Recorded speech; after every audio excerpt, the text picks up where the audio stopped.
Gempa bumi tektonik magnitudo 5,1 mengguncang wilayah Maluku Barat Daya pada Senin 30 Maret 2026 sekitar pukul 11 waktu Indonesia Timur.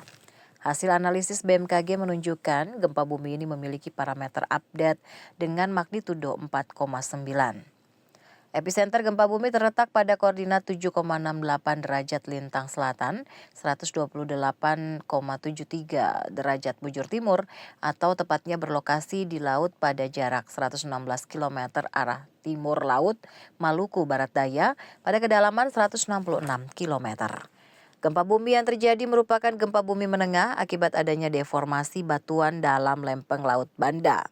Hasil analisis mekanisme sumber menunjukkan gempa bumi memiliki pergerakan geser.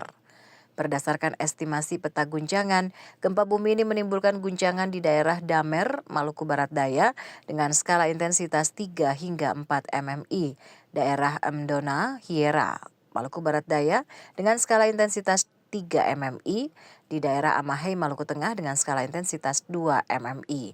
Hingga saat ini belum ada laporan dampak kerusakan yang ditimbulkan akibat gempa bumi tersebut.